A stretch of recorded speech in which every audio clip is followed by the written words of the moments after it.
Testing, testing.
Testing, testing.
All right. Hello, everyone. It's 6:30, so I think we'll get started here.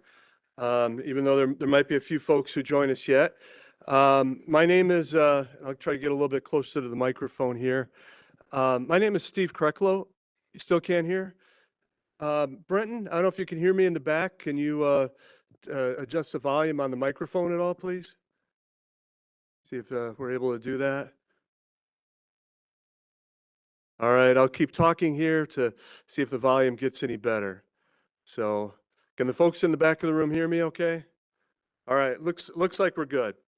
All right, my name is Steve Kreklow. I'm the village administrator here in Germantown, and I'd like to thank you all very much for coming out to this public information session on a topic that's very important to the community, and a very big decision that's coming forward to the community, and that is a referendum to increase staffing for the police department and fire department. I should mention, we will be opening things up for questions at the end. We have a presentation where both the police chief and the fire chief are going to talk about a few things, go through a few slides. I have some information at the end that I'm planning to go through, and then we'll open it up for questions at the end. So please hold any questions you have until then. As many of you know, Germantown has changed a lot over the years and decades. We've grown and changed in many different ways that have impacted the need for public safety, and the staffing models and the size of staffing that's necessary.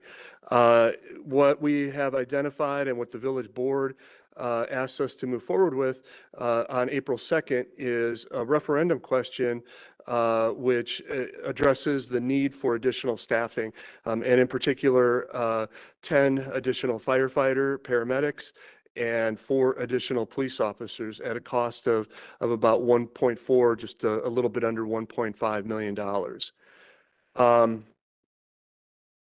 As we go through the information tonight, I'm going to start out by introducing our police chief and fire chief, and they're going to present some additional background on the need for the additional staffing, why this question is coming before you now, and what the impacts are of either approving the staffing or not approving the staffing. So Mike Snow will be speaking. He's our police chief. He's been with the Germantown Police Department for 30 years now, so has a great deal of experience here and understands the community very well. And likewise, Chief John Delane, our fire chief, has been with the community for 26 years, has lived here his entire life, so he knows the community very well and can help to address any questions and provide information that you would like to make sure that we are able to provide the high quality services residents want going into the future. So Chief Delane will go first, and with that, Chief, I'll turn it over to you.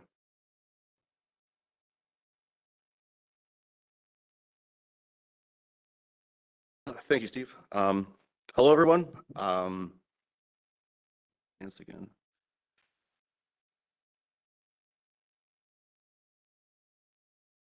All right.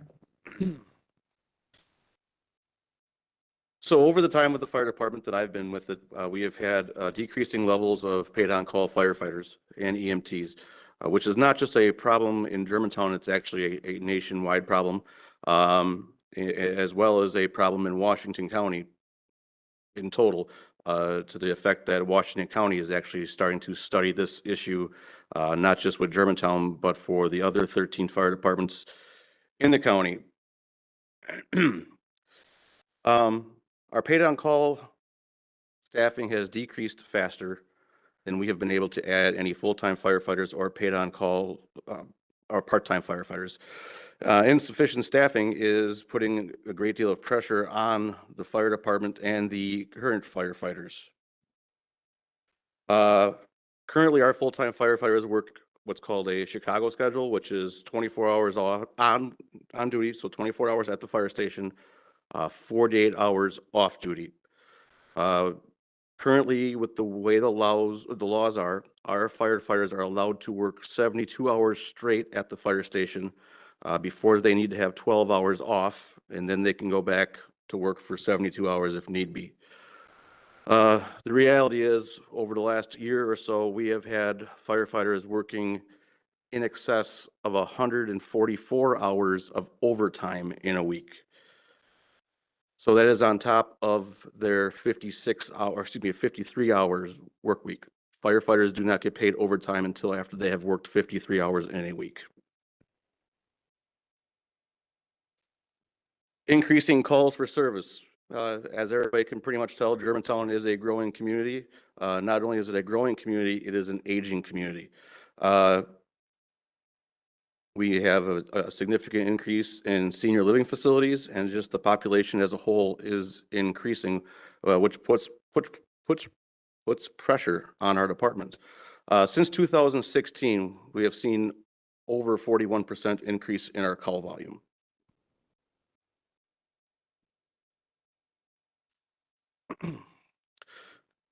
Nearly 20% of the calls that we have in Germantown happens simultaneously, be that one call or 2 calls at a time, 3 calls at a time, 4 calls at a time, continuing on.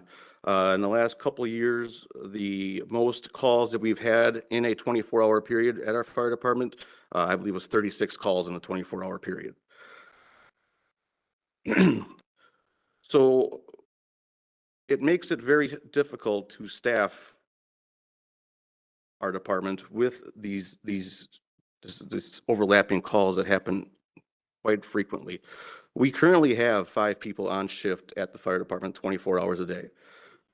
Those 5 people include 1 battalion chief and then 2 people assigned to 1 ambulance and 2 people assigned to a different ambulance. So when both of those ambulances are gone, that means there is nobody left in the village that is covering the village. What we try to do is call callbacks, which means people who are off duty at home come into the station. The 5 paid on call people we have left in our department are also called in to try and backfill. If none of those are called, then we will call a neighboring department in to try and stand by. The problem with the neighboring department to stand by is they're in the same boat we're in. So that takes people out of their village. In the last year, we have called departments as far away as Sussex to come and try and staff our calls. In addition to that, if we have a critical call in the village of Germantown, let's say someone is in cardiac arrest, that one call automatically takes all 5 people out of the rotation for the next call. Just the amount of work that has to be done in the back of the ambulance requires all 5 people. In addition to that, when someone takes a vacation day because of the mandate or because of the need that we have to have at least 2 ambulances, another employee needs to come in and fill that position.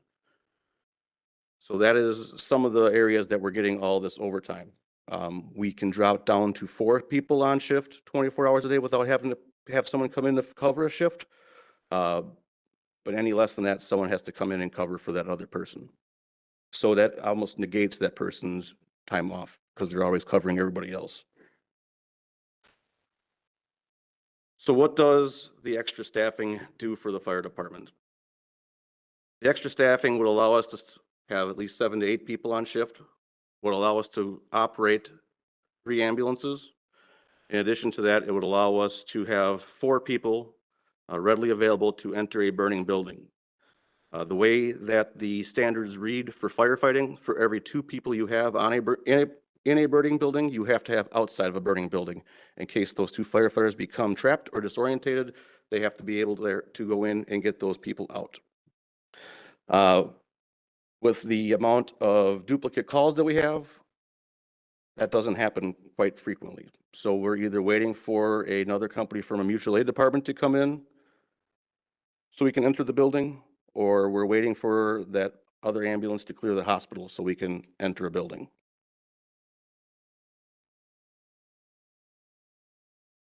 I think I've hit everything I needed to. All right.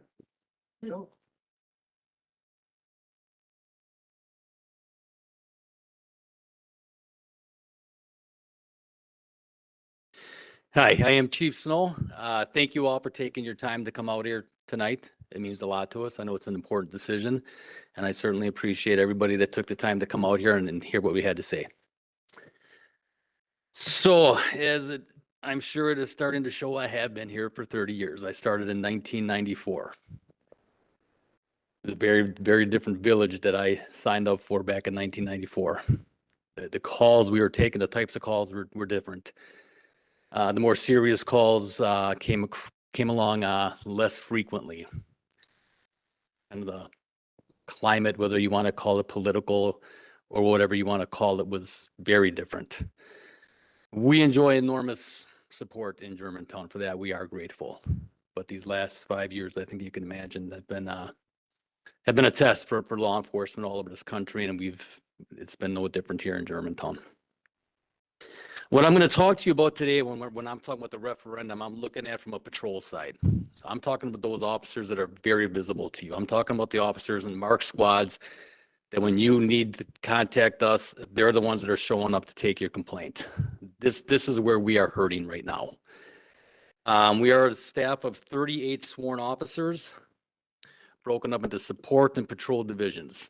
So since I started, a lot of those positions that we added, we didn't have school resource officers. So some of those went to the schools, obviously very needed in those roles. We need to increase our detective bureau. We had a position that went to increase the detective bureau. What we haven't been able to do is increase that patrol division. And that's what I'm very, very concerned about.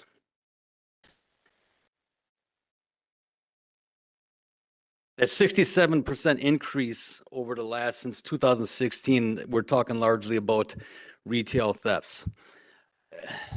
That in and of itself may not sound like a very serious matter. We're dealing with retail thefts down at Walmart, down at Fleet Farm, any number of our local retail stores.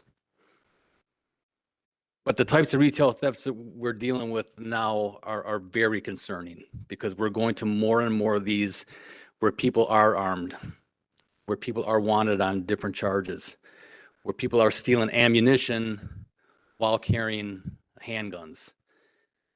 Those type of responses, we don't show up with one officer. We show up with 2 officers. Typically, we have 3 officers and a supervisor working any given shift. So you can imagine when we're sending 2 officers down to take a retail theft, it leaves very little coverage for the rest of the village. The reason I am coming forward for more officers is I need to increase those minimum staffings on the roll. We're working with minimum staffing levels that we were working with back in the 90s.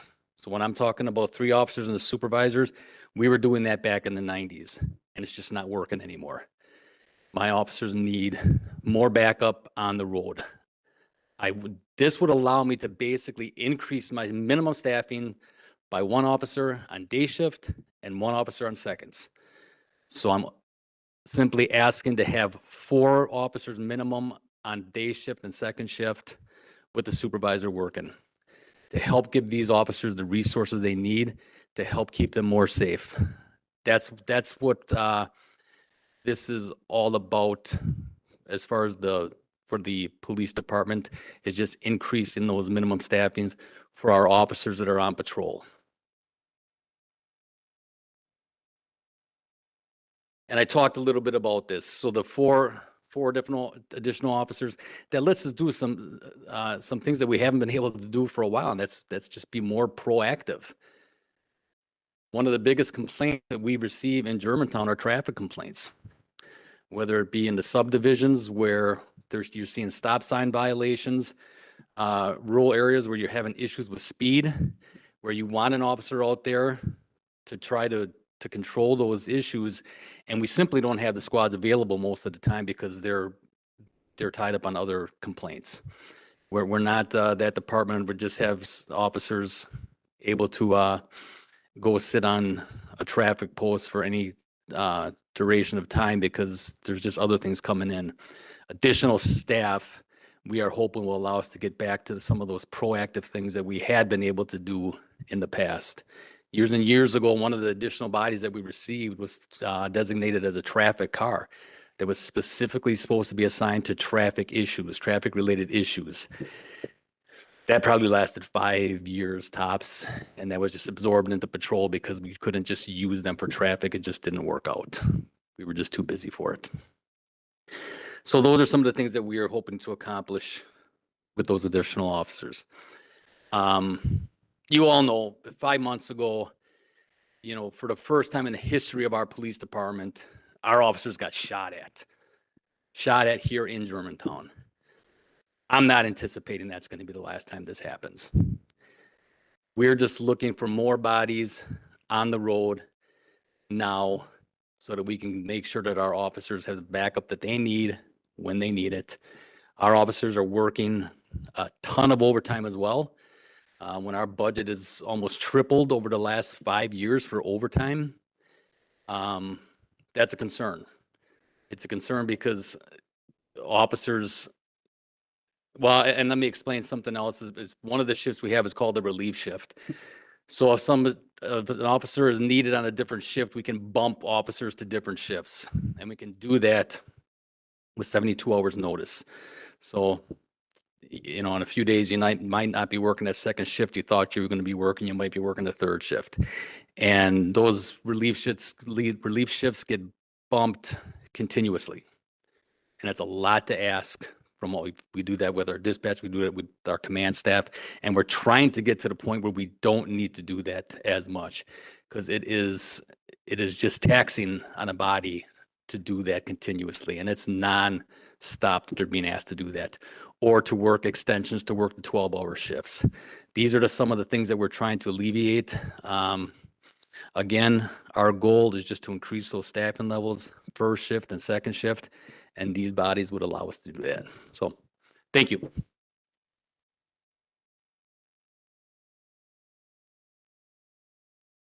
All right, and next I'll talk about some of the financial components to the referendum and get into some of that information.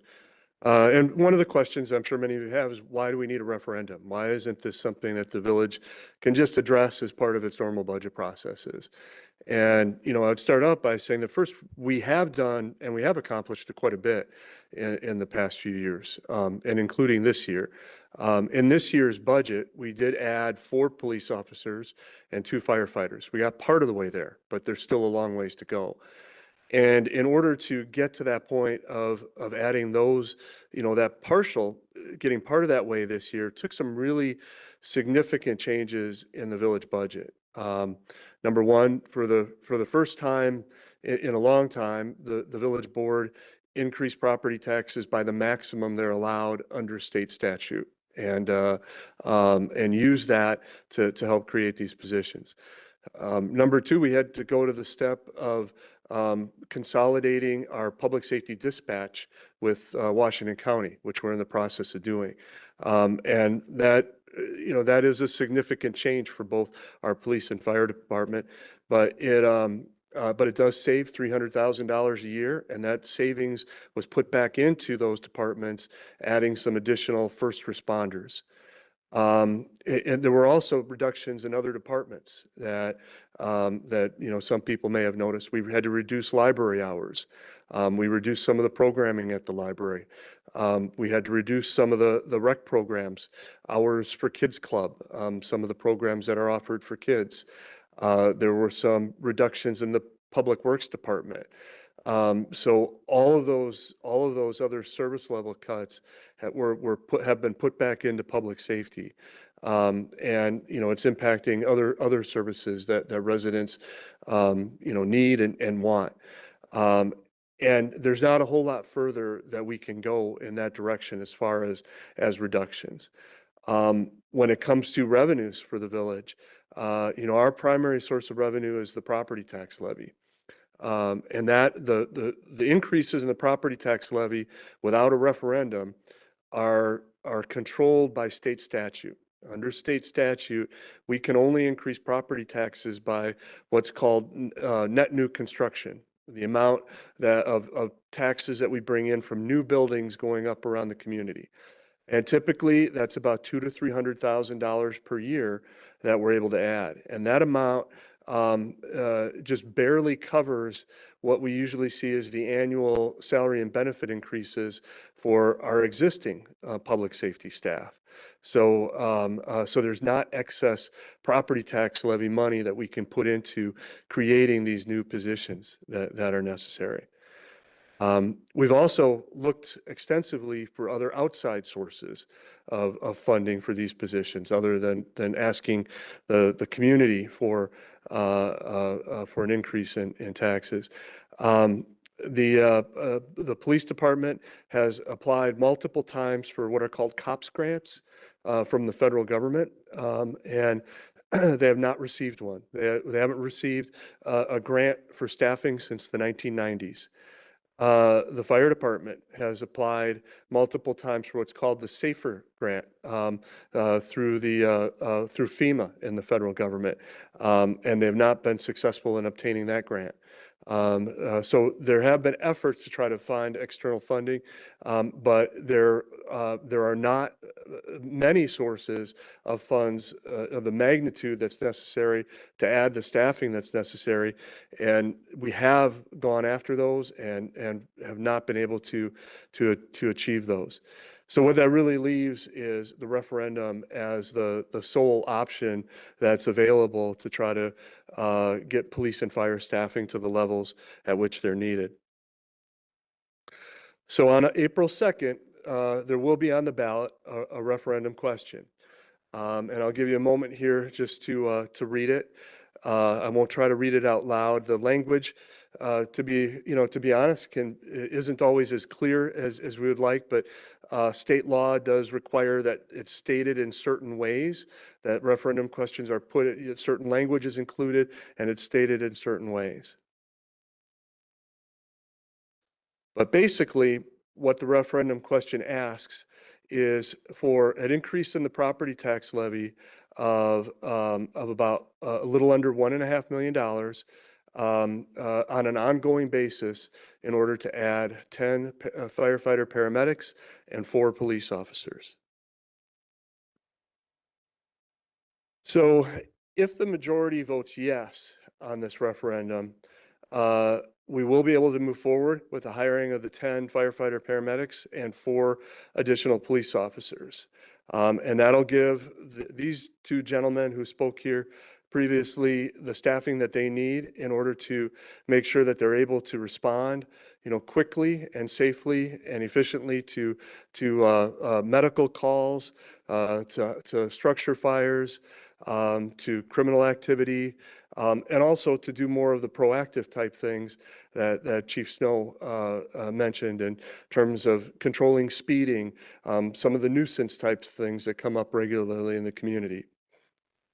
If the majority of the residents vote no, the village board and village staff will be faced with some very difficult and challenging decisions moving forward. The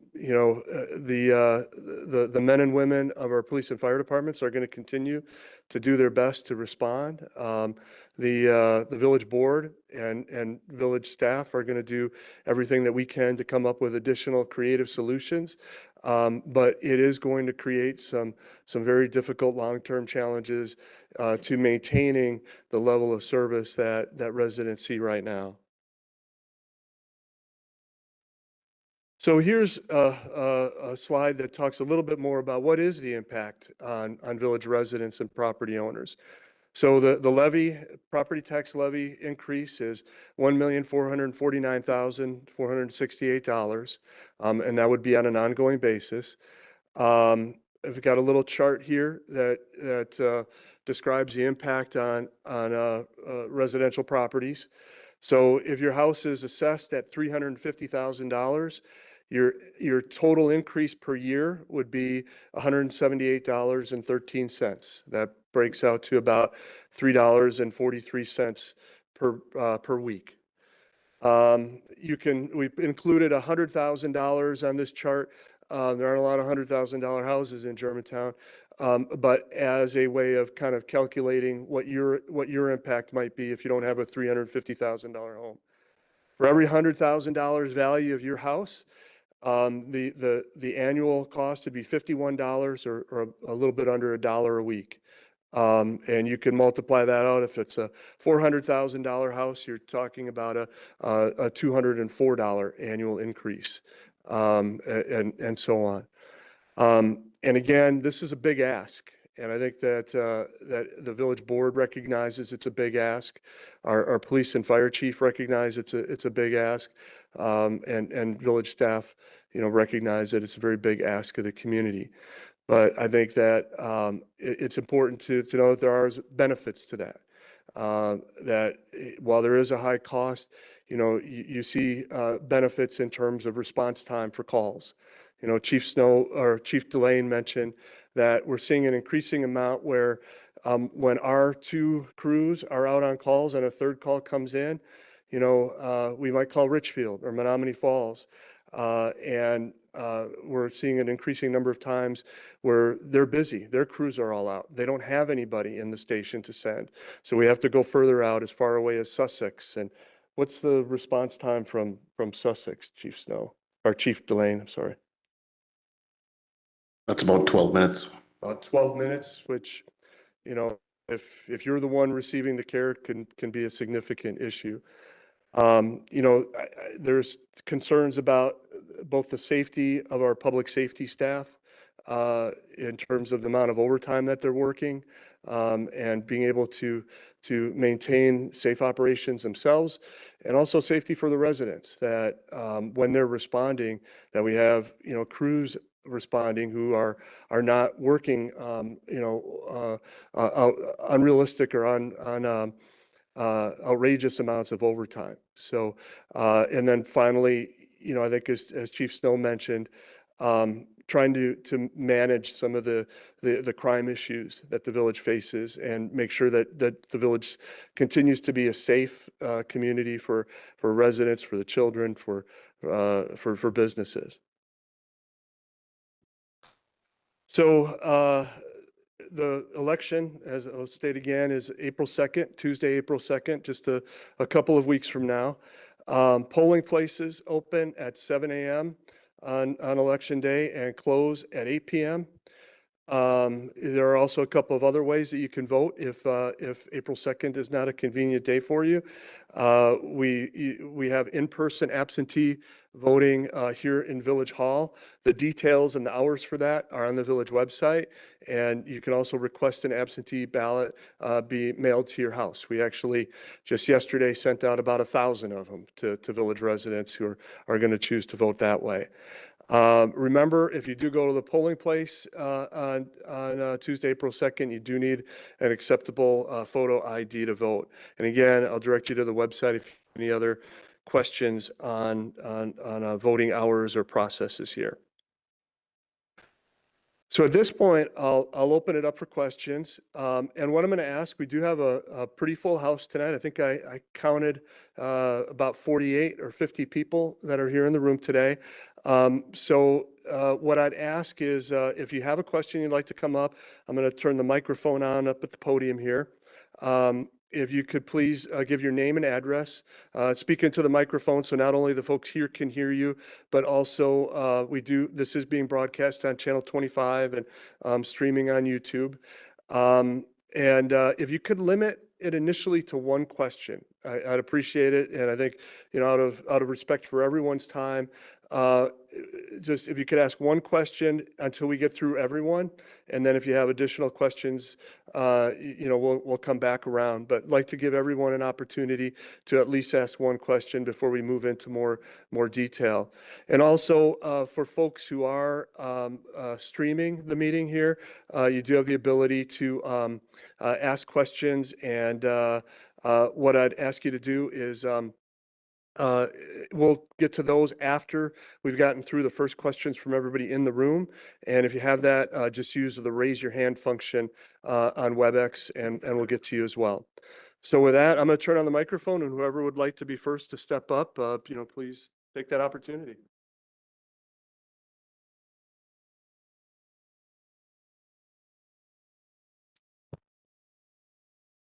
Hello, my name is Bob Overmeyer. I live at N144 W12531 Pioneer Road.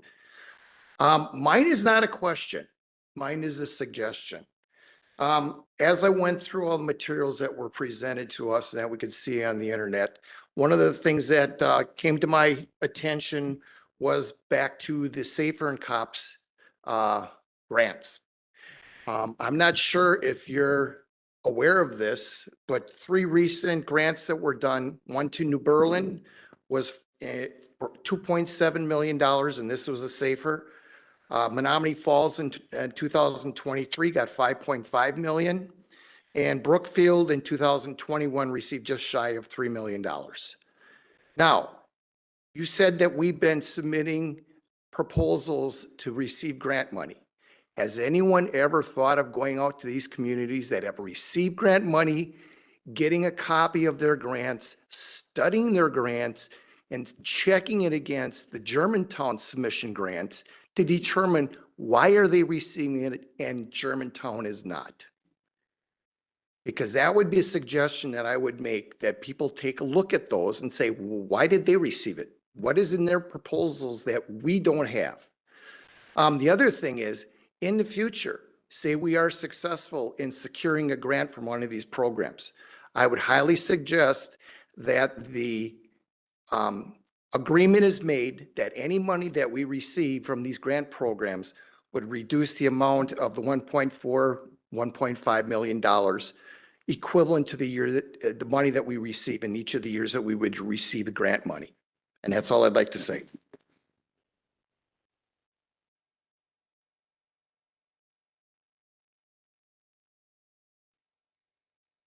If I could just take a second to respond to you. I have taken the opportunity to look at the safer grants from the neighboring departments. One of the criteria in those safer grants is the ability to show that the municipality has the available funding to move those forward into the future. Menominee Falls specifically saved up their money in their community prior to applying to that grant, so that grant money, or so the money to continue on after the grant funding period ends, is able to maintain those employees. But just wanted to kind of get that out there. I have looked at those and studied those, and they had the funding in place prior to the grant authorization. If I could just expand on that, that both the COPS grant and the SAFER grant are set up by the federal government where they don't go on in perpetuity. So even if we did receive one of those grants, let's say for $1.5 million, they phase it out. So the first year you might get the full amount for the positions, but then the second year you only get 2/3, the third year 1/3, and then eventually zero. And that's what Chief Delane is describing. In order to get those, you have to have also a plan on how are you going to increase revenues or decrease other expenses in order to make that up when the grant money dries up. And that's the only reason I made the comment with regards to, if we did receive grant money, it would be appropriate to reduce property tax assessments by the amount of the grants received. Yeah, and I agree, the grants are very important and something that we are very, very aggressive on. The COPS grants have been disappointing over the years. I think it was 4 years ago that the only COPS grants received in Wisconsin were by the city of Madison for whatever reason. No other agencies in Wisconsin received those. I expressed my displeasure with that with several state representatives. And we keep applying because we used to get those grants a long time ago and we haven't seen them. So we will be diligent in continuing to apply for those grants. That's for sure. And I know we do have several village trustees here who heard your comments about if we do get grants, using those to reduce the property tax levy. So those are heard. And who'd like to be next? Who's next question? Good evening. I'm Patrick Doak, West 175, North 129, Lancelot Drive. I'm just wondering what the cost benefit of a Walmart. Every time I go to Walmart, I see a couple of squads there. So is there, how can we get them to pay some of the cost of that or avoid the Walmart situation in the future? Another thing is, I just want, maybe you can answer that. Maybe this has been asked 1,000 times already, but also if you want, if you want help from us, when we ask you for help, I wish you would, not totally avoid us or not make like we're not there. I have asked help for 3 years on a situation I have by my property, and I've been just given some lip service and ignored. So that's my question and comment.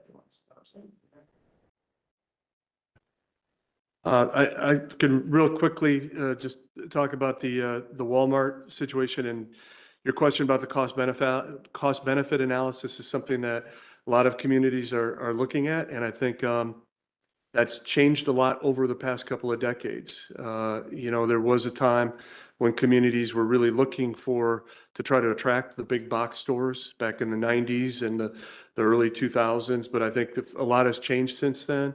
With more online purchasing, and the property value of some of those buildings has gone down over time with less revenue coming in to the community to help pay for the services that they receive. And I think that, over time, there's been more crime associated with those types of businesses. So that definitely has changed. And I think that Germantown, like a lot of communities, would look at that type of development a little bit differently now than we probably did in the 90s.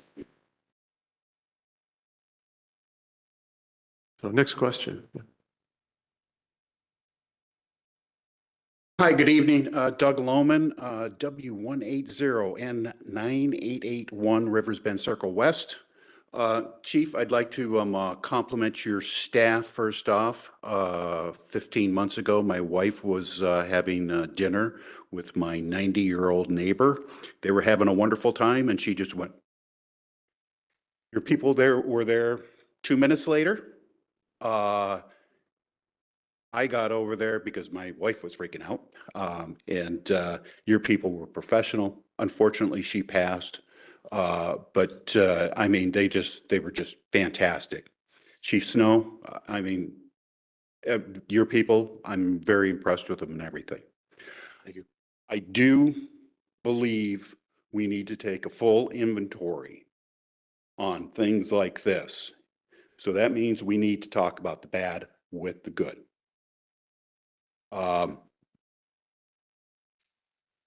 Chief, you said something, I believe it was 2016 to 2023, the increase in retail theft.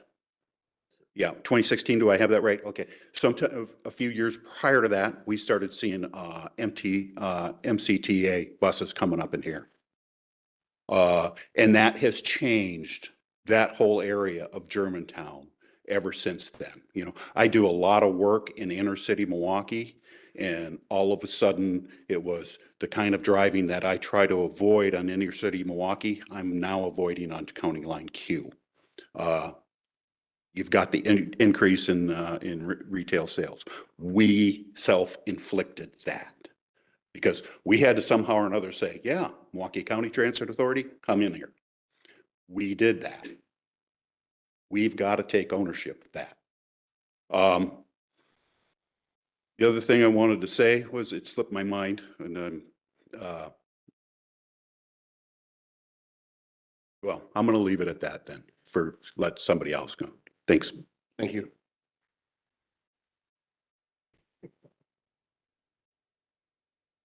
Next question. Hi, my name is Sandy Dobrogowski, North 105, West 14709, Wilson Drive. My question is, should the referendum pass and chiefs, you get the FTEs that you're looking for, will that get our firefighting staff and our police staff down to a more acceptable or a zero overtime? How much will this bring it down, or are we still looking at these servants with an expectation of all these hours of overtime? Because I think we need to be aware of their mental health as well, and so that they can serve us better as well. Thank you. And the mental health, thank you. The mental health issue is a huge concern for us. I think law enforcement and fire service are both doing a much better job recognizing those issues and trying to address those issues as they occur. And part of it is making sure that our officers, our firefighters get the rest, the time off that they need. So does this eliminate, as everyone knows, it's not going to eliminate overtime. There's still going to be situations where our officers are going to have to extend, where they're going to have to hold over for somebody. It does impact it though. It does make their lives easier. It does put them in a position where our relief shifts aren't bouncing around weekly. Those are the things that we're trying to avoid. And this certainly would help us impact that. From the fire department side, it's kind of the same thing. It will not eliminate overtime completely. There's a number of situations where it just wouldn't, someone has to hang over because, you know, the shift change was at 7 o'clock and they had a 6:45 ambulance call. They're going to be on overtime until from 7 o'clock until they get back. Or if we do have a larger incident and they get called back into the station, even when they are at home, they'll be on overtime. What it will do, it will allow us to actually give people time off without having to refill shifts. So there is that relief, and it would cut down on overtime. And I know some of the numbers that I had given out earlier were very scary, and they are scary. So far this year, as of the end of February, I've paid out $64,000 in overtime. It's that deep. Next question, please. Dale Rissler, N106 W14743 Harrison Circle. A couple things first. First, I appreciate very much the work that the Germantown Police Department does and the Germantown Fire Department does. You guys are very commendable in the actions that you and your departments have. Second thing is the actual referendum. I found it sorely lacks data. I was looking online to find out more information, and I found out how many people are in the Germantown Police Department, how many are in the fire department. But the website is wrong. From what you're saying, there are 4 more officers and a couple more firemen than what's on the web. So my question is, if the referendum passes, what additional costs will there be for the village? Thank you. I think if you want to address other expenses like. Sure. So from the fire department side of things, there's certainly going to be a space need for the fire department. We do currently have enough space to accommodate everybody that we are looking to bring on board. And that would take a couple of our offices and turn them into bunk rooms. Our station has 6 bunk rooms and 3 offices. We would take 2 of the offices and convert those into bunk rooms as well. As far as equipment wise, fire engines, fire trucks, stuff like that, that would not change what we have. We have plenty of spots in those and with the ambulances. As some of you know, we used to have 2 fire stations, one on Park Avenue and one in the industrial park. In 2018, we chose to close the one on Park Avenue for a number of reasons.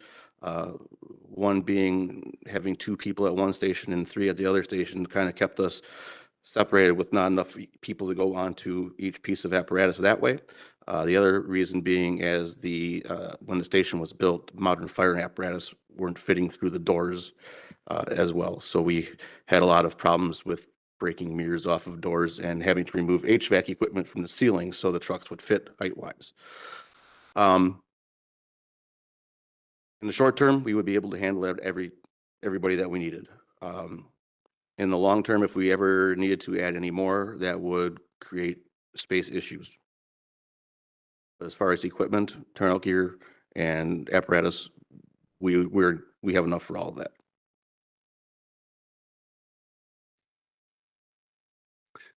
Thank you for the question.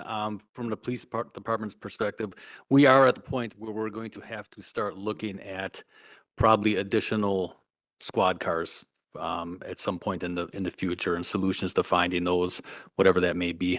As far as equipment, we do have a uniform budget that may increase with this, although it's hard to anticipate that year to year. Depends largely on turnover, but it wouldn't be substantial. Obviously, the bulk of the cost comes from the wages and the benefits. The space analysis at the space needs at the police department are really not tied into this because we've had those for decades. We're next door, and we remodeled the old library years ago, and we've been living out of that situation for a long time, and we've had those challenges for years. So this certainly adds to that, but those are always something we're going to need to find a solution to. And if I can just add in the interest of transparency here too, both chiefs mentioned facilities needs, and there is the village is looking at and starting a study on the facility needs for the fire department and the police department. And as both alluded to, whether or not the referendum is approved, there are probably going to be some facility needs. The police department in particular, that building is beyond its, expected useful life at this point. There would either have to be a pretty significant investment in upgrading that building, or relocating the police department to another location. And as Chief Delane mentioned, we are going to look at whether or not the one fire station in one location is adequate for the needs of the village. And I would say that either way the referendum goes, those are issues that'll have to be addressed. So thank you for that question. Next question, please.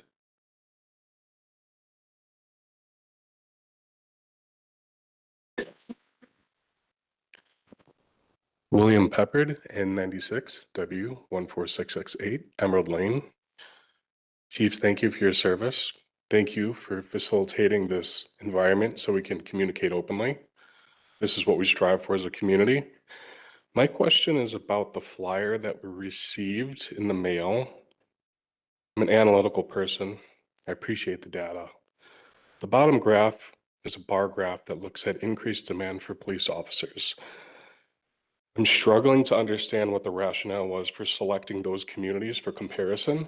They seem random. There might be a logic behind it. My question is, what is that logic? And secondly, what is the rationale behind looking at it per square mile? I can't imagine we treat farmland the same as retail if that's where a lot of the activity is. Would it make more sense to look at some sort of population-based denominator? Thank you. Yeah, great question. So I don't have that flyer ahead of me.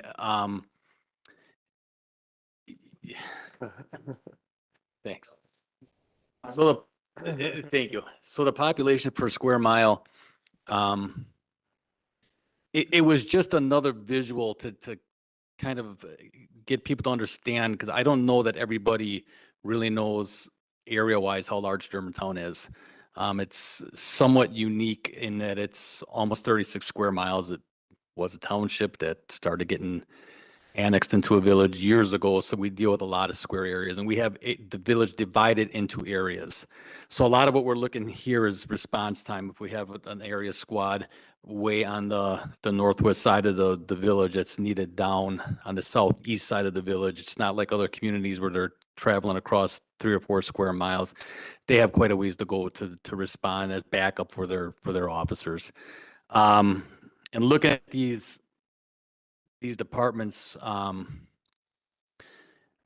think the reason largely that some of these are surrounding agencies, and some of them are just other areas in West Bend. And just to give an idea of what they're looking at, kind of response time and square mileage wise compared to what we're looking at with our staffing. When you look at the population, the county had done a very good look at that a couple years ago. At that time, they looked at officers per 1,000 residents. And at that time, we were the lowest staffed among the municipalities. is at, I think, 1.6. The goal that the FBI will tell you to shoot for on their statistics is somewhere around a 2.2. Not a lot of agencies hit that 2.2 mark. There are some.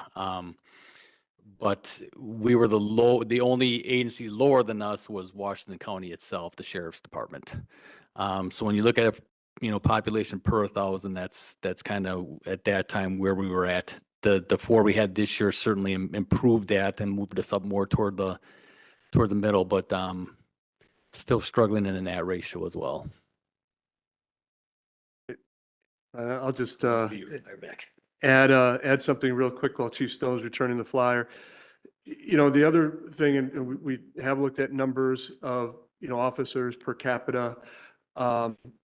And, again, we're not necessarily an outlier on that. We're fairly close, but the problem with that comparison is that many of the municipalities in Wisconsin are in the same situation that we're in. And, if you might have seen a couple of news stories here recently,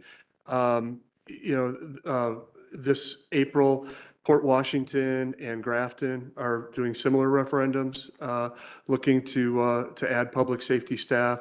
And I don't remember all the names. There were probably half a dozen that had referendums last fall, just in southeast Wisconsin. And I know from talking with some of our colleagues in other communities, there will be other referenda, I think is a plural, coming forward later this year from other communities. So, it's something that I think a lot of communities, if not all communities in southeastern Wisconsin are struggling with. So, thank you for that question. Next question, please.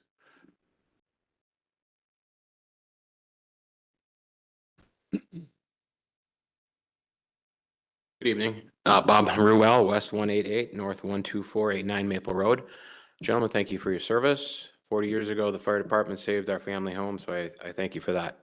So my question is, and maybe this is for you, when the senior living, assisted living homes all were built and proposed here, was there a benefit analysis done as to the potential activity that would be going there at some point in time? Because the demographics are aging, knowing that the call propensity might go up. And maybe this is added to the fact, what percentage of the calls are going there? And then maybe as a sideways, apologize for the second question, what percentage of the calls are actually going to the county line corridor versus the rest of the village? Thank you. Well, I'll start with the question about the senior living facilities. And, I think somewhat like the question related to Walmart, that the perceptions and perspectives on things like senior living facilities have changed over time. And as the population has changed, I think in the 90s and into the early 2000s, a lot of communities looked at senior living facilities as low cost because, typically they don't have kids that are going to school. So you don't have to build new schools or expand the school system. They tend to be, people get to a certain age, they're less likely to commit crimes and less likely to use a lot of the other village services like recreational programs and things of that nature.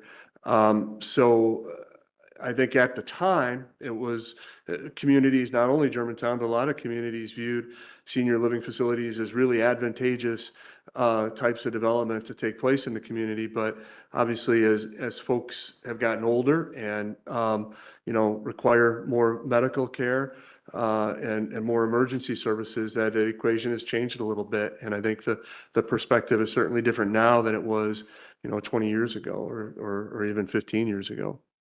For the other parts of the questions, let's see if the chiefs have a response. So I talked a little bit about the area assignments. There's 4 area assignments in Germantown that our squads will be assigned to one of those 4 areas. When those were first developed, the southeast corner of the village was the smallest area because it had the highest volume of calls. Those areas were made probably 20 years ago. I'm quite sure that southwest corridor now has more calls for service, but it's not there's not an alarming difference. I couldn't give you a breakdown at what percentage of the calls are happening down there without taking another look at it, but I would guess that that's our highest volume of calls, but not by a lot. The south side of the village across Germantown is very busy from east to west. Like the police department, the fire department kind of has the village set up into different areas as well. However, we use 5, northwest, northeast, southwest, southeast, and the senior living center area. We just took that area, and if you go to those buildings, that's counted as its own area. And by far, the senior living center area is the busiest. As a percentage, I don't have that information with me right now, but it is definitely our busiest area. And so thank you for that question. Who'd like to be next?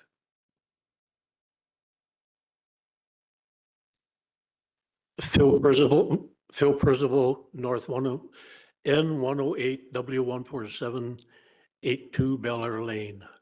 I'm curious how you determined the number of people you want to add from the standpoint of how long will that satisfy the need? Great question. So for the police department, it was simply a factor of what would I need to increase my minimum staffing on day shift and what would I need to increase my minimum staffing on second shift. With the bodies I received in 2024, an additional 4 allows me to increase those staffing levels by 1 on each of those shifts, and that's how I came to that number. I anticipate that is going to be sufficient. It's hard to anticipate what the village will look like 10 years from now, but certainly in the short term, we do anticipate that will be sufficient. From the fire department, we went by shifts, and our number of calls that are happening simultaneously. So because of the amount of times we get 3 calls at the same time, we need to increase our ambulance by 1. It takes at least 2 people to be on an ambulance. There's 2 people per shift per ambulance. We have 3 shifts. That came up with 9 right there, 2, 4, 6. And then we filled in a couple more onto a day shift, we have the hardest time getting people into fill shifts. So instead of those employees being put on a 24-hour shift, they were put on a 50-hour day shift to cover the daytime period when we're having a harder time getting people into work to cover other shifts. And then we also took it as far as when we're looking for supervision, where we needed supervision. Thank you. Next question, please. Any other questions in the room here? All right, good. I've got a question. Oh, okay, all right. I've got a few. It's 2 questions, and they're budget related.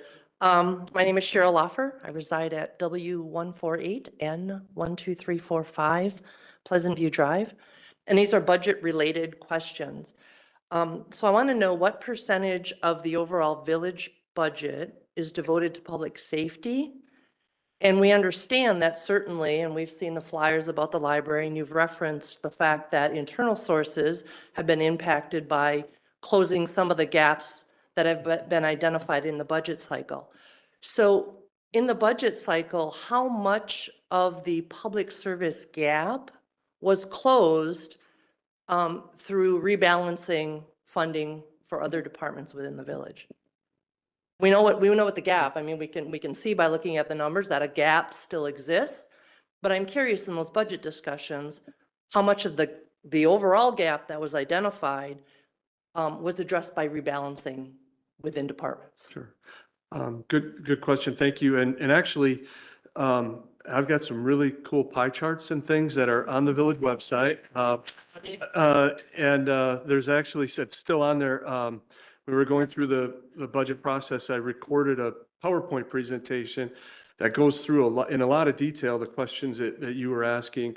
And it's if you go to the village website and look under budget information, you should see a village administrator's presentation there, and it will give that detail.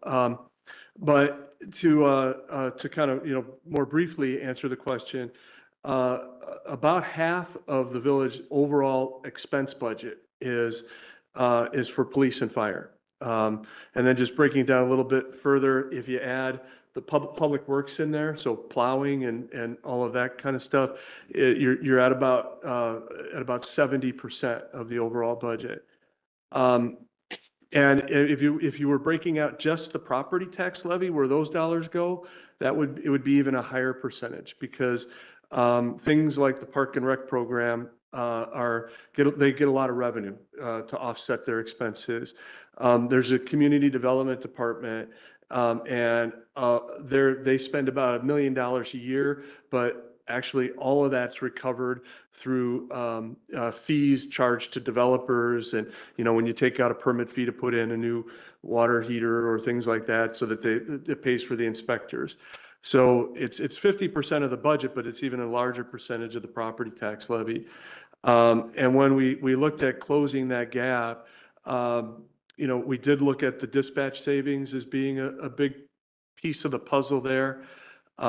We also looked we went back to departments after they submitted their requests, and we asked those larger departments to each come up with $100,000 in savings. So that was the target that we set for the library, for the Park and Rec program, for Public Works. We also got some reductions in community development, and those added up to be about another $300,000 that went back in to fund those additional 4 police officers and 2 firefighters.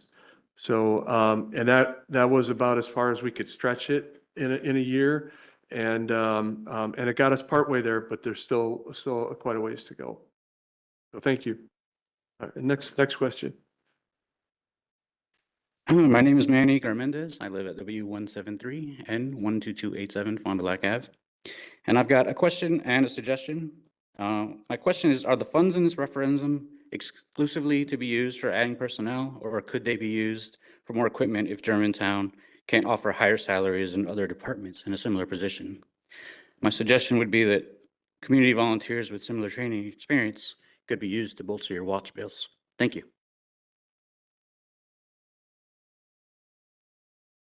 I'm sorry, I hate to make you walk away. I missed just that last part about the training. I'm sorry.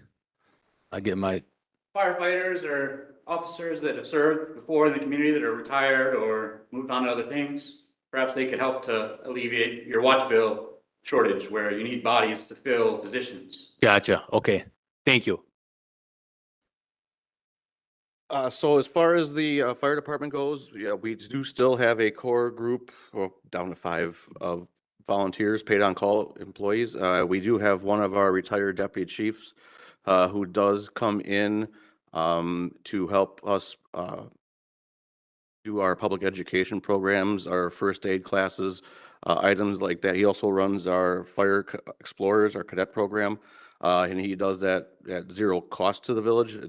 He's retired from the fire department and from his full-time job. And we, like I said, do have a Explorer post. Our post has 23 kids.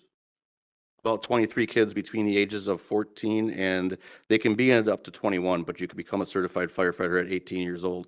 And those are kids who are interested in becoming firefighters as they graduate from high school. The other volunteer aspects of things are getting harder and harder to find as people's lives become busier and busier and busier.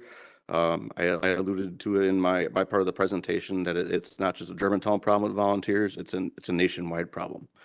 As far as the equipment and buildings and items like that, this money would not be used for that and cannot be used for that. Well, a little both. I'll jump in on that one a little bit.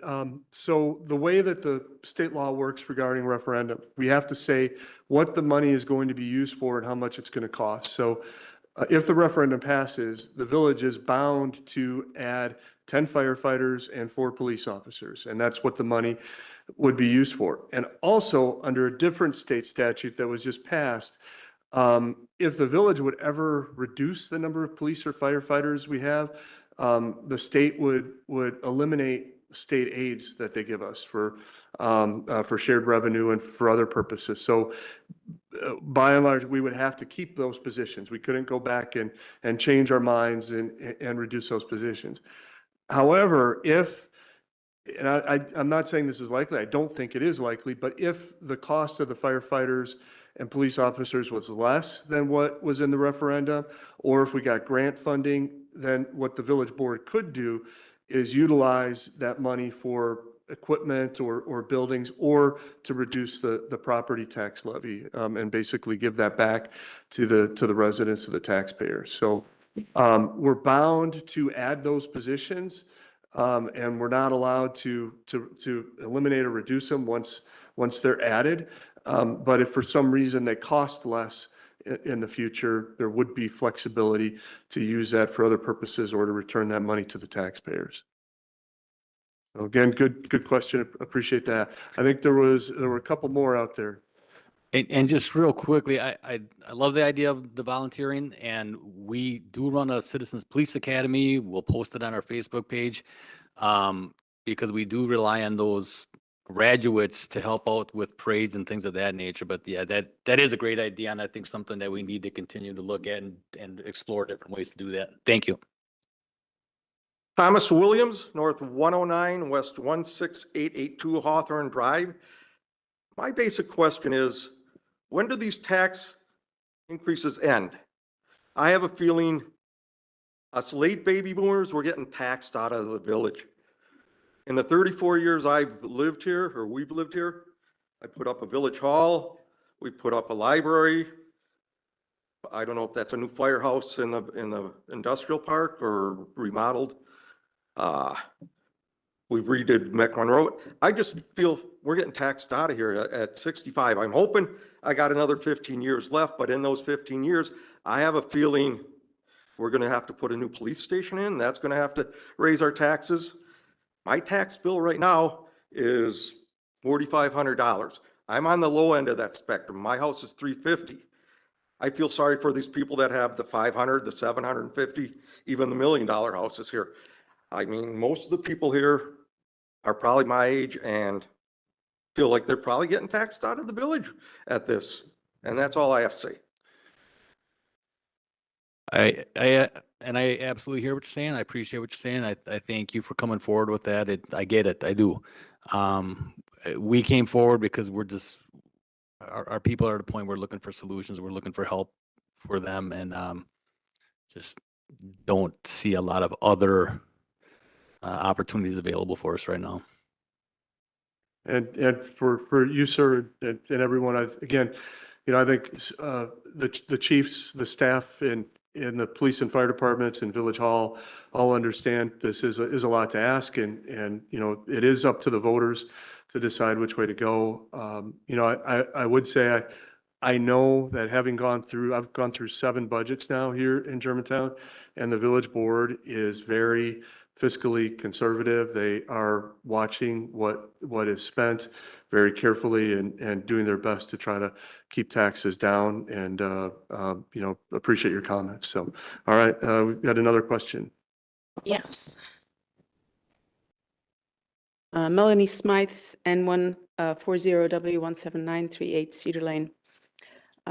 So if this does not pass, this will not be a reflection on the regard that the village has for the fire department, the police department, or any of the personnel in either of those departments. It will be a reflection on the village and the way in which the village is administrated and the decisions that the village board make. I disagree with your previous statement, Administrator Krecklow.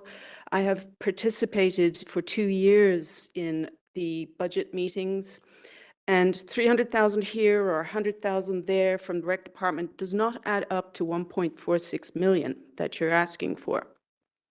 If 50% of the budget is for public safety, departments and personnel, why are we adding staff for lesser departments such as engineering? Now, I know the answer to that one because we are paying 3.6 million outsourced dollars to engineering because we don't have enough staff.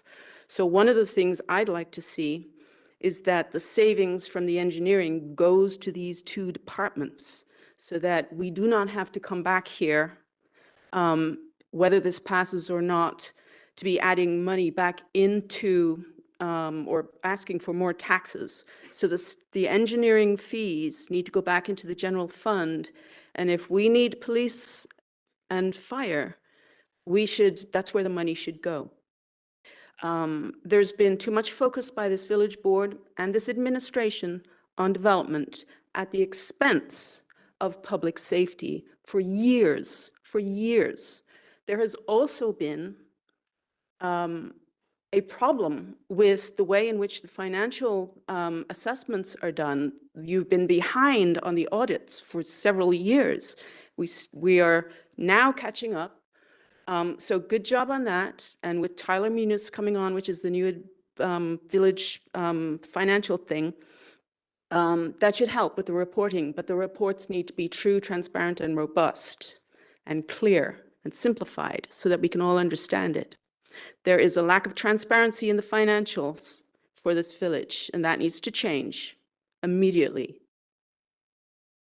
The question that I have is this, will the village board and the finance department commit this budget cycle to a fully transparent, zero-based budget process, a true zero-based budget process? They did not do that last year.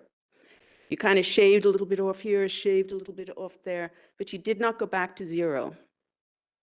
And with public visibility into it from the beginning, not here's staff's recommendations, but from the beginning.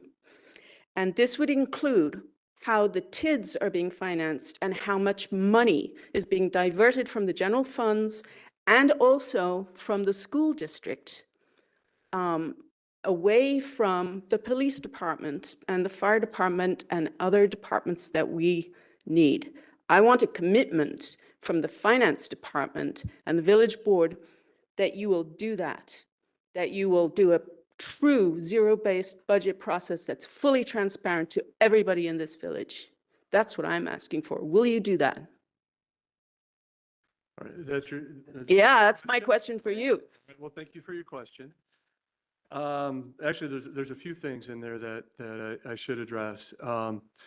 And one regarding the upcoming budget process, whether it's going to be what you would consider to be a zero-based budget process or not. And there are multiple definitions of and systems that are called zero-based budgeting. So yeah, zero. Starting from scratch. There's zero-based budgeting goes back to the 1970s. It was the first state that really used zero-based budgeting was Georgia. Jimmy Carter was one of the first advocates. That's not a good example. It was Sorry. It was him, and he actually hoped to bring that to the federal government with him. Well, that's not a good example either. Yeah, there have been some other units of government, especially in the 70s and 80s. Zero-based budgeting was a very popular approach. Some of them did what you're referring to as zero-based budgeting, where they demonstrated how the budget was built up from zero.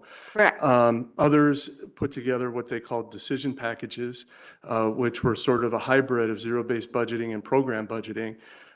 So I don't want to take the whole audience's time with getting into a discussion on what zero-based budgeting is and what it's not.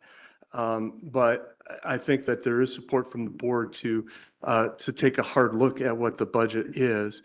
I'll also say that actually, I know you like to keep on top of the agendas. One of the items that is on the agenda for next Monday are the performance standards that the board is setting for me as an individual employee. And one of them will be to further improve the budget process, and do plan to have more budget meetings and to spread them out at different phases in the budget process. Will that be an open session? Yes, that will be an open session. Okay, good. On Monday. And those will be posted if you'd like to take a look at them. Yep. Probably on Friday. Regarding some of the other comments about diverting money, and again, for those who are interested, and we will be holding more of these these budgeting sessions. And if you think this is interesting and you're enjoying this meeting, I encourage you. I would love to see this many people here for some of the budget sessions as well. The village, according to generally accepted accounting principles, breaks its budget into funds. And there are funds for things like the water utility and the sewer utility for the capital budget. There are funds for tax increment districts.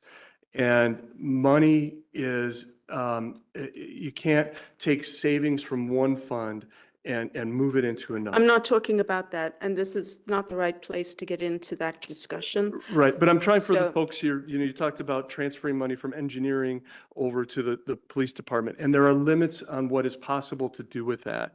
And that is a longer discussion that we could have at another point, but I guess what I want the people who are watching online or the people who are in this room to understand is that yes, there are some savings in other areas, but there are limits to what the village can divert from things like tax increment districts or Right. utilities into public safety, which is part of the general. Correct. So if we did not have TIDS, we'd have that revenue generally available. That's not to us. correct. Exactly. That's not correct. So That's that's not a whole correct, and nother that's a conversation. longer conversation, but that is not correct.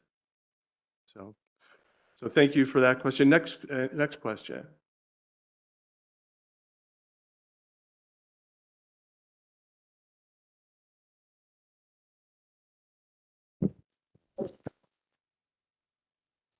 Scott Heffley, W159N10514 Old Farm Road, Germantown, of course. I had a question given to me by 3 different people asking if I'd ask if they couldn't be here, unfortunately. So they felt that the referendum question is a little hard to understand. So I'm looking for clarification probably from you, Mr. Krekel. I don't expect the chiefs to know the financials. So it starts out at the 1.4 million, whatever that is. Our communities' property values have gone up every year. In 2022, they went up like 12, 13%. They were 9% before that. I think the last year was 11 or 12%. It's going up and up, up the value of the properties in the village, our equalized value, the value of the homes. So if we vote for a levy increase and the homes continue to go up, that will be an increasing tax. Am I wrong on that? It will be an increasing progressive type tax from the standpoint of we'll be paying more money, starts out at 100, not that that's wrong. I'm saying 158 to 180 to 190, right? If the values continue, is that fair to say or not? No, I'm sorry, but that's incorrect. Okay, that's why the question was asked to me. No, it's good. It's a good question. I appreciate it, but that is not how the property tax levy works for municipalities under Wisconsin state law. Under Wisconsin state law, the property tax levy can only increase by the amount of net new construction every year.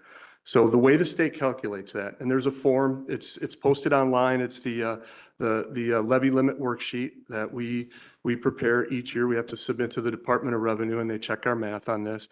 But we can only increase the property tax levy by taking the property tax rate and applying that to new buildings that are going up within the village.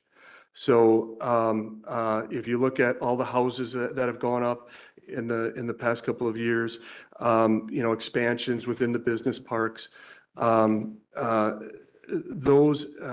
that's in the calculation for what the levy can go up. If your assessed value goes up for your home, that has no impact on what the village would be able to increase the property tax levy. If we had a year where not a single building went up in the village, even if the property values doubled, what would happen? Our tax levy would stay the same, and the tax rate would be cut in half.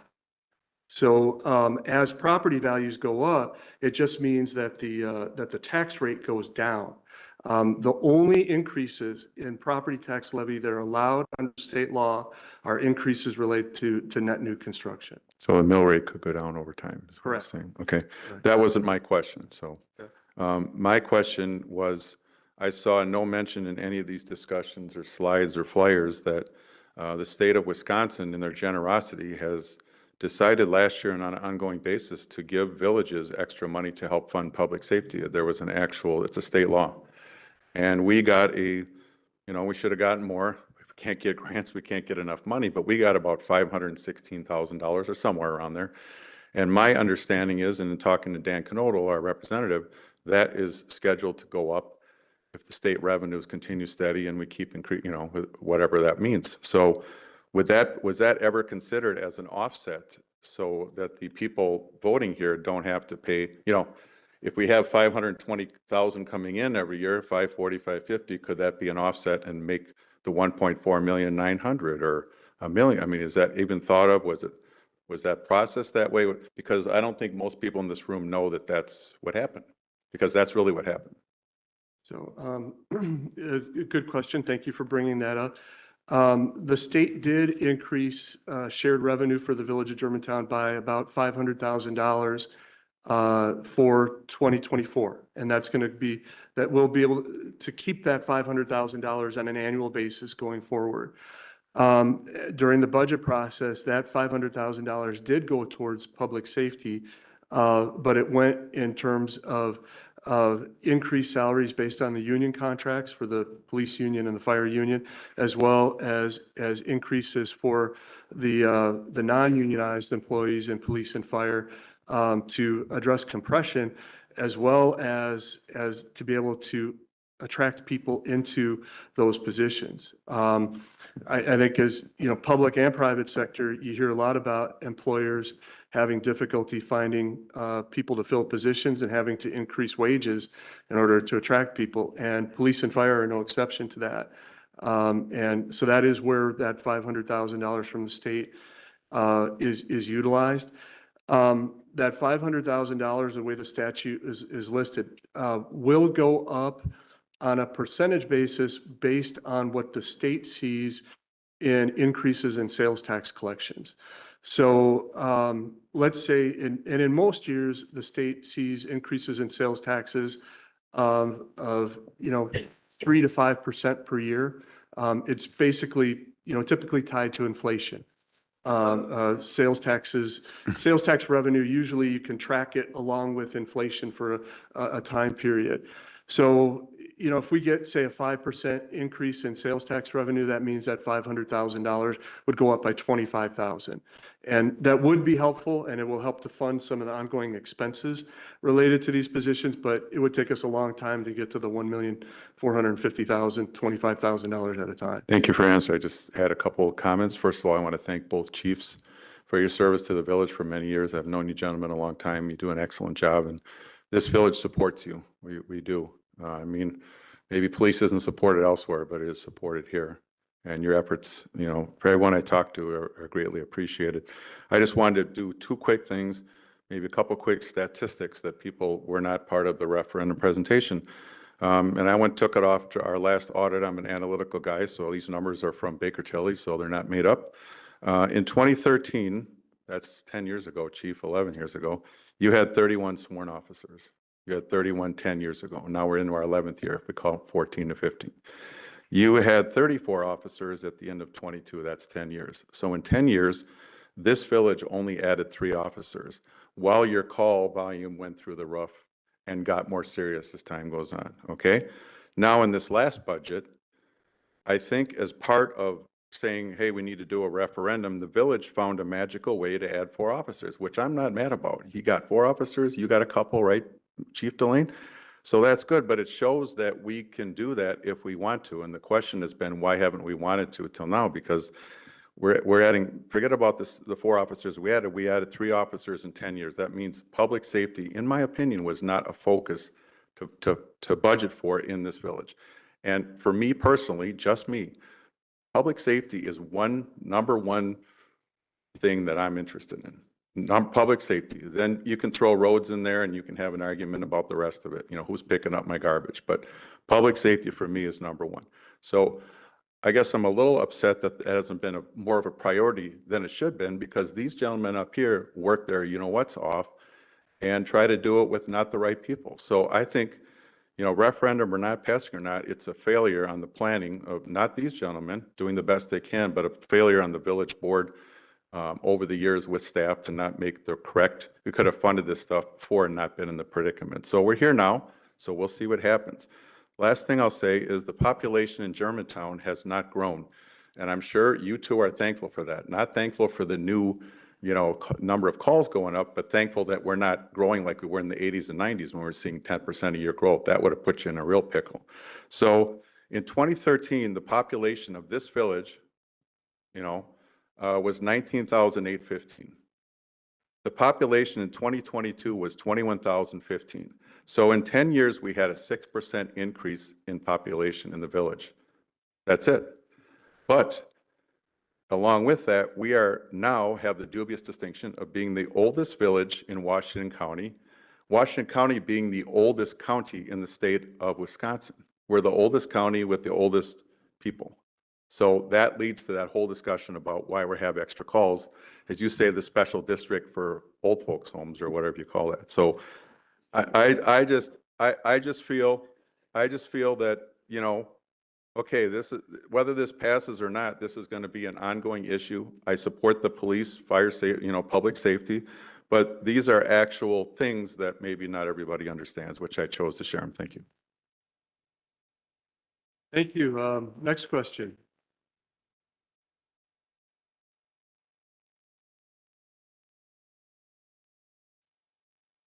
Good evening. Tom Barney, N105 W16775 Old Farm Road. I promise I will be a lot more brief. Why spend $30 million on a new DPW building, maybe even north of there, rather than properly funding public safety? Thank you. Thank you for the question. Well, part of there's two parts to this answer. The first part of the answer is that they're two different revenue sources. The public works building was funded through general obligation bonds. We can't issue general obligation bonds to hire police and firefighters. You wouldn't, you take out a mortgage to buy a house. You don't take out a mortgage to, pay somebody to clean your house, or to provide security for it, or to provide, healthcare. So it's two different funding sources.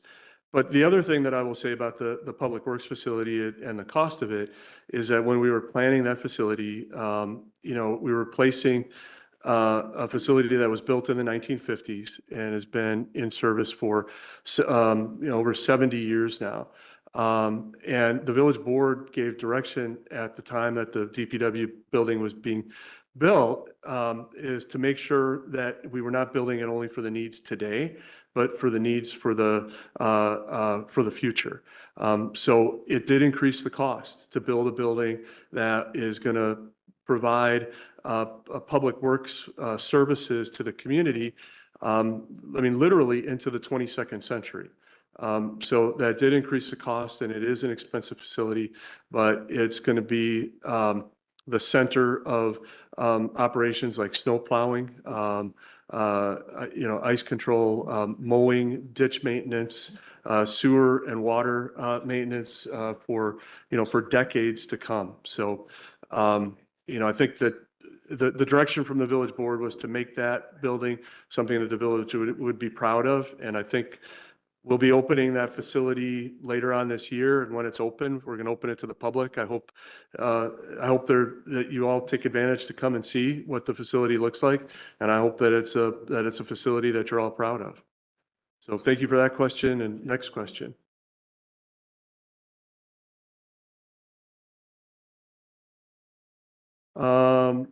Is there another? Did you have a question, Tom? Anyone else in the building here? Trustee Miller?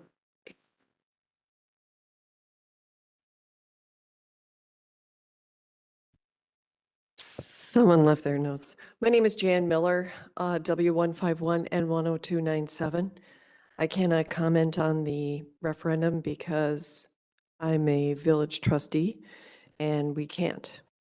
I just wanted to put that disclaimer out there. But I do have a question from one of my residents in District 4 that is unable to come. And so the question is, I don't believe this was asked, if this referendum does not pass, the departments were given money in 2024 budget for 2 more police and 4 firefighter paramedics, and those people are going to be coming on board. We know that. So if it doesn't pass, maybe the best way in handling this ongoing issue is doing a little at a time. A little is better than overtaxing the taxpayers. Could you talk about that, please? Thank you.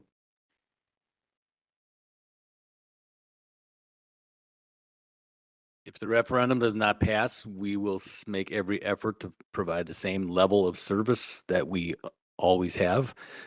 We understand that this is a lot that we're asking for. But frankly, the burden goes back to our officers. That's who shoulders this burden is our officers. And they've been shouldering that burden for a long, long time.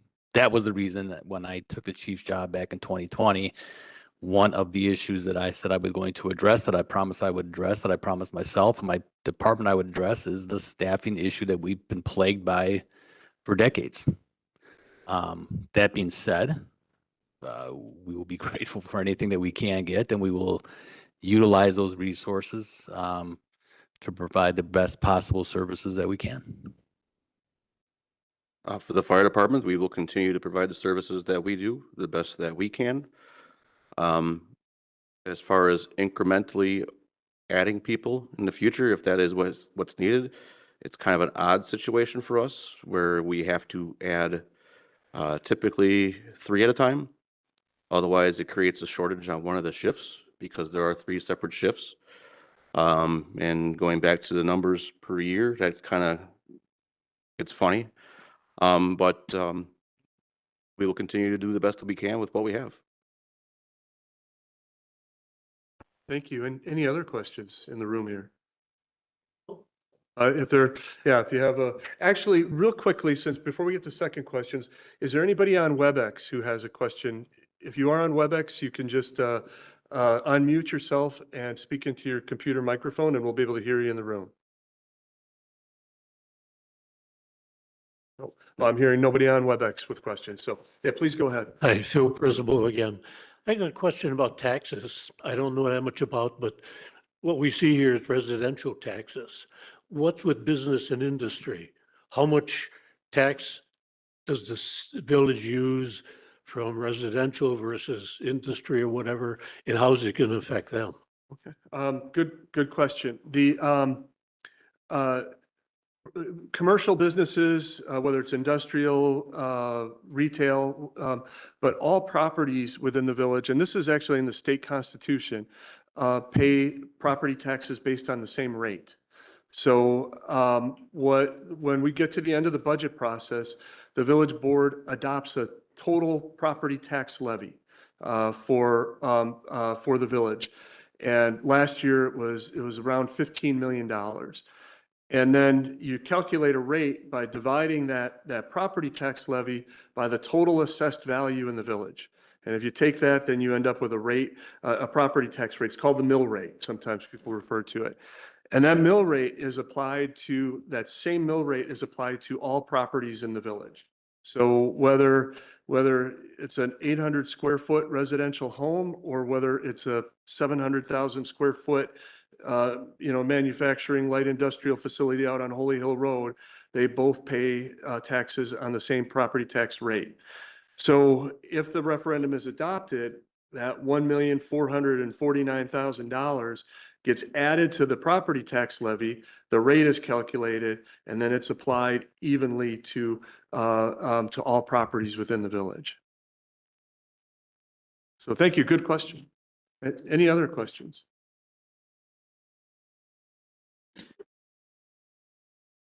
Question about one of the slides presented earlier. Maybe you could back up to the one that demonstrates over the last 7 years, we've seen a 41.5% increase in calls to the fire department. Again, for those of us that are trying to make objective data-driven decisions, there's some information missing from this graph. Staffing hasn't kept up with that, but we don't know the magnitude of effect. We don't know how poorly the staffing has kept up. The pessimist in me would say that, well, if staffing kept up at 40%, and calls increased 41.5%, then we haven't kept up. But that's a negligible difference. The optimist in me says that it's just a missed opportunity for a sales pitch, that the staffing probably really disproportionately kept up with that 41.5%. In fact, with losing some of the on-call folks, might have even regressed. So I guess my point is that for those of us in the community trying to make objective, thoughtful, data-driven decisions, I think we need a little bit better, clear data to help us make those decisions. Otherwise, it's just a missed opportunity. So I will give you the longer version of this, and I apologize for not having more data on that graph than there was. July 1st of 2015 is when we switched records management software, and that former software is no longer available. That data from that software is no longer available. So when I started with the fire department in 1998, the fire department ran 460 calls that year. We had 2 people working day shift Monday through Friday between 7 a.m. and 5 p.m. and we had 62 people on call. In 2000, we added our first 2 full-time firefighters. Those 2 full-time firefighters worked Monday through Friday, 7 to 5, and they complemented the other 2 part-time people that were working at the same time. In 2004, we terminated our fire department administrative assistant to hire another full-time firefighter. So that left 2 part-time firefighters, 3 full-time firefighters. We had stayed at that level until 2018. However, we were decreasing paid on calls. I believe, and I don't have the numbers right in front of me, but in 2018, we had somewhere in the neighborhood of 27 paid on call firefighters. Moving on to 2018, we took the paid on part-time positions. So those part-time people worked 2 days 1 week, 3 days the next week. So there was a total of 4 people who were part-time employees. Those people were converted to full-time and put on 24-hour shifts. So at that point in time, we had then 24-hour coverage within the station as opposed to just the daytime. Those numbers are where we're still at, with 2,500 calls per year. Does that help you a little bit?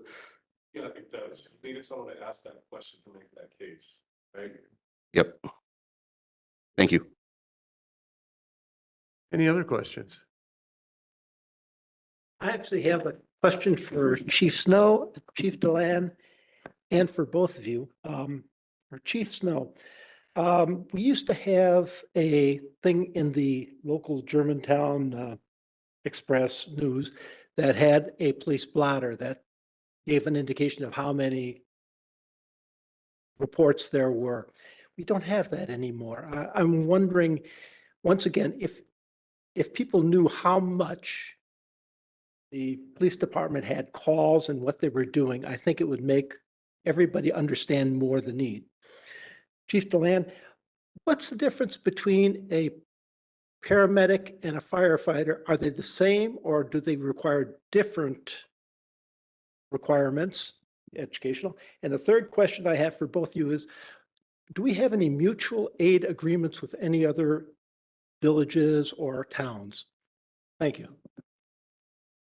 The difference between a firefighter or a firefighter paramedic or a firefighter EMT are quite significant. A firefighter, they're a firefighter. All of our full-time staff are cross-trained as either firefighter EMTs or firefighter paramedics, so they're both. EMT basic is a 190-hour certification that teaches you CPR, basic first aid, how to identify basic medical emergencies, and allows you to provide a very limited amount of medication. A paramedic is an associate's degree in paramedicine. They are allowed to administer 32 medications, the whole scope, not just what we can do. 52? 52 medications, on standing order from their doctor, from our medical director, as well as many other different procedures in the field. For example, possibly inserting chest tubes if needed, endotracheal intubation if someone needs that, as cardiac rhythm interpretation, things along those lines. So the difference is significantly greater. It's a significantly higher level of service. In fact, most cases, paramedics are allowed to provide more procedures and more medications on standing order than nurses can.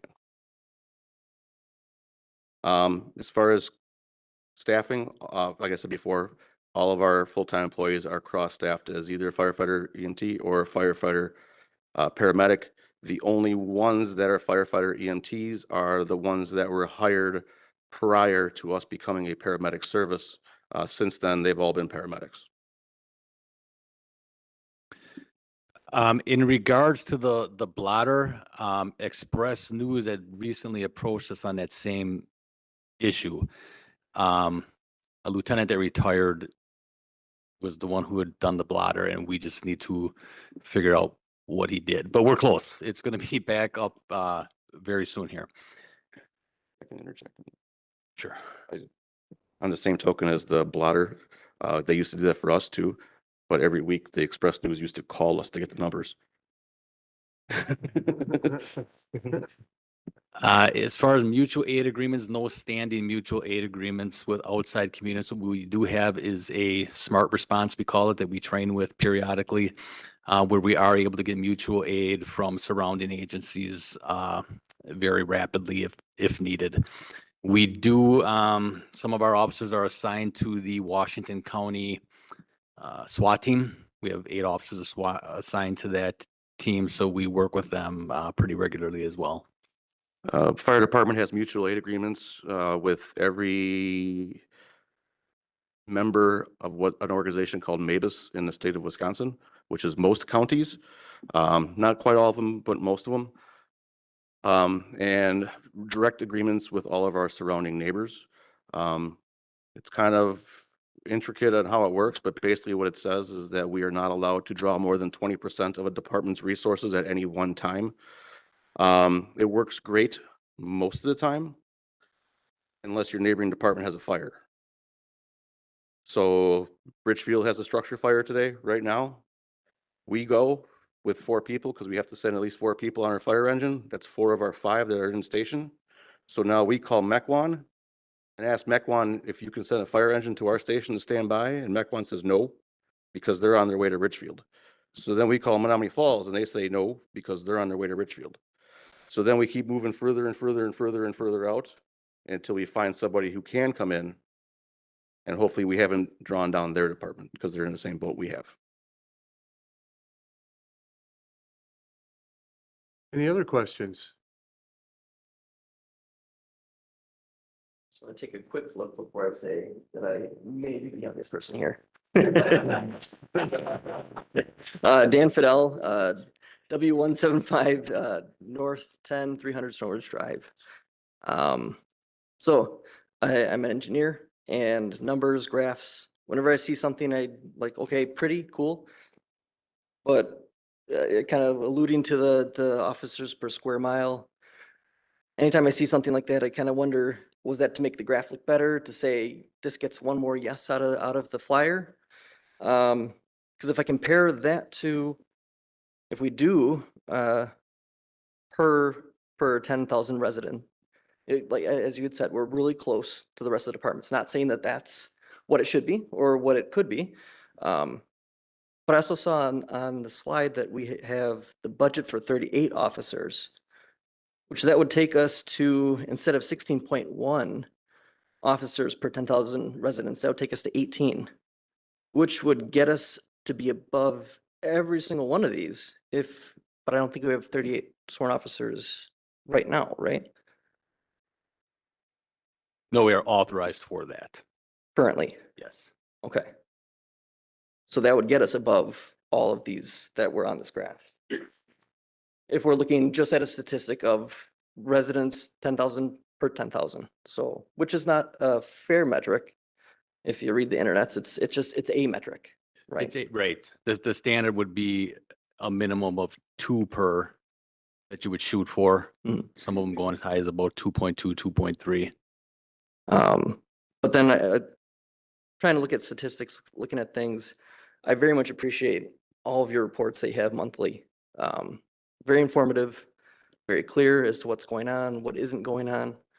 So it was clear to show that, yes, there are a significant number of incidents happening. A lot more of the, dispatched but not canceled en route or what have you. But what I did see on those two was mention of the mutual aid, right? And you had said that there were, I wrote down that number, 124 times that we received mutual aid. But looking at just the number of times that it's been shown, I think since February, January, February, March of last year, you started putting that on the reports. And that showed, when I put them together, we were providing mutual aid more than we were receiving mutual aid. So my concern is, yes, it's across other communities, but if we're the ones providing mutual aid, those other communities also need to be stepping up, small pudding, to fill that need. Sure, and that's actually a really good point. So we do have an automatic aid agreement with Menominee Falls. Our ladder truck goes to Menominee Falls for any fire alarm they have north of, let me back myself up a little bit, until April 1st of this year. Any fire alarm that Menominee Falls had on Good Hope Road or north, our ladder truck went to. Any fire alarm we have in the village of Germantown, period, Menominee Falls sends an engine. This goes back to what I alluded to before of all the departments being short-staffed. This was us working together as best as we could to provide a solution to both departments. And Menominee Falls is just a significantly busier department than we are. I think in the last year they ran somewhere in the neighborhood of 6,000 calls. Yeah, from 2018, we had 75 alarms with no malfunction, 55 no fire. And then you bump up to where we are now, we've got 153 just in 2013. So they just need to fix their alarm systems. So those numbers can look kind of weird too. An alarm malfunction could be not as simple as it sounds. So a lot of time those alarm malfunctions are on the sprinkler system, and that sprinkler system could literally have a leak in one of the pipes, and that pipe could trip the alarm. So it's coming in as a fire alarm, but really it's actually water flowing someplace that we had to shut down that system so it doesn't flood out the building. Maybe the pressure sensor fails. Exactly.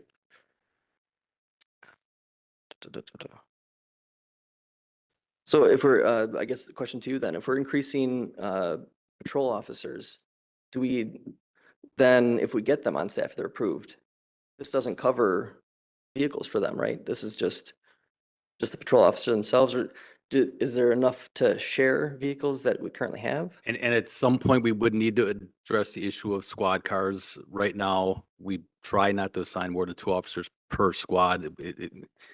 Early on, we're going to probably see the necessity to do that, to assign 3, but you can imagine how that increases the mileage and the wear and tear on squads, and we have a certain life expectation for our squads, and that would impact that as well. If I could just add to that, one of the other reasons that dollar amount is not included in the referendum is, let's say that we bought 2 more squads for the additional shift work. And the squad costs 80,000. By the time it's all set up and equipped, yeah. $80,000. That's a one-time expense, but the way that the referendum is written, that increase would be ongoing in perpetuity. So that's something we'll have to address during our regular budget process. If I could also just add, and I appreciate the data analytics from several of you in the audience too. a bit of a data nerd. I do spreadsheets for a hobby. But, I think one of the things that we can do is kind of a takeaway and a homework assignment is to look at some of the officers per, per 10,000, and maybe add that to the website. I think, a couple of reasons why I think that it's important information to look at. But a couple of the reasons why I think a couple of things you have to take into consideration when looking at it. One is that there is a lot of anecdotal evidence anyways that, that there are a lot of police departments in Wisconsin that are struggling with staffing right now. And you are seeing a lot of referenda out there for communities that are doing that. And two, I think a comparison, want to look at, focus in on similar communities that are facing similar challenges. So, like for example, I don't think Jackson would be a good comparison. Menominee Falls would be a better comparison.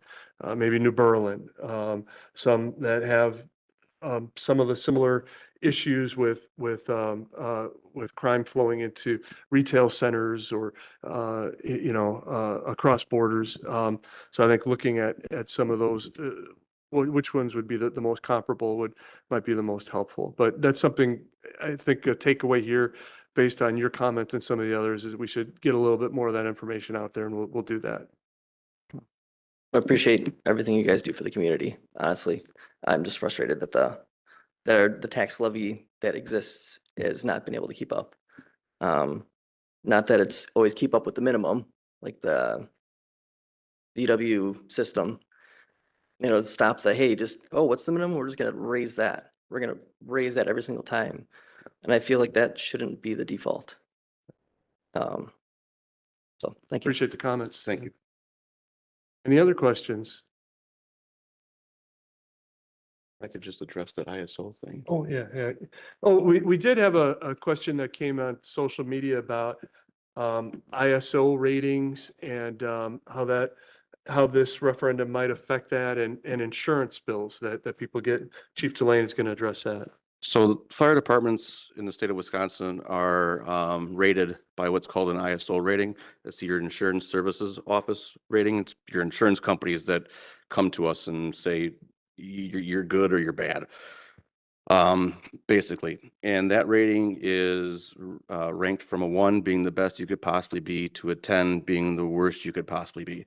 The question that we received on the internet today was, how do we rank compared to what our neighboring departments are, and how do we rank within our own department, and what goes into making those rankings, if I remember correctly what that specific question was, or it's there about. So Germantown Fire Department is ranked at a 3 in the areas that we have fire hydrants, and a 10 in the areas that do not have fire hydrants that are more than 5.5 lane miles from our fire station. So a lot of that would be people in the northeastern corner of our village, and it has seen that. That's where that rating comes from. ISO changed the rules a little while ago. They used to have what was called a parity. So if you were a 3 in one area, you were a 3 in every area. They changed that at our last evaluation. The question asked how we were to our neighbors. I don't have the answer off the top of my head to all of our neighbors. I can tell you that Richfield is a 6, and the best Richfield can be as of right now is a 6, because they have 0 pressurized water system within their community. Things that go into making that ISO rating, one of the criteria is staffing levels. How much staff do you have that can respond to a fire on an initial fire assignment? I believe they actually say that they want somewhere in the neighborhood of 17 people on every first due in area. Another area that we are graded on is our dispatch center. How many circuits are going into our dispatch center, and how many dispatchers they have on staff at a period of time. Another section they have is on our departmental training. The training figures into it, and also the municipal water system configures into it. Historically, the absolute best section of our ISO rating is our water department, second by the dispatch center. And the worst part of the department of our rating was the fire department staffing. So all those kind of contribute into it, and they get into some minute details like how much water pumping capacity you have, what type of appliances you carry on your fire truck. They still require you to carry some things that haven't been carried on most fire trucks since the 70s. But all of that fits into it. So for those of you who are listening or in the audience that fall into that new 10 category, that's how that came to be. Thank you for that. So I guess if there are no further questions, then we'll wrap up this information session this evening. Really appreciate all of you spending the time here to learn more about this issue. If you do have other questions that you think of later on, or if you would rather send them in by email, we have a special email set up to take those questions, referendum@germantownwi.gov. And that's available, and we're monitoring that, and we'll respond to those as quickly as possible. We also are, including information on the village website. So we've also recorded this session. If you have any friends who are interested and unable to make it, there'll be a recording of this session put on the village website. They can spend a couple hours of their evening with a glass of wine or a beer, and enjoying the information here. And then finally, and this is not referendum related, but with all of you here, it is encouraging to see this level of participation, and it's greatly appreciated. And, we are trying as a village to do a better job of communicating with residents, of doing more things like this. The topic came up with the budget. We are planning a series of budget meetings over the course of this year, and hope you might be interested in attending one of those. If you go to our website, you can sign up for notifications on different topics so that you can keep informed on what's going on at Village Hall. So with that, thank you again very much for coming, and please feel free to submit any other questions that you have. So thank you.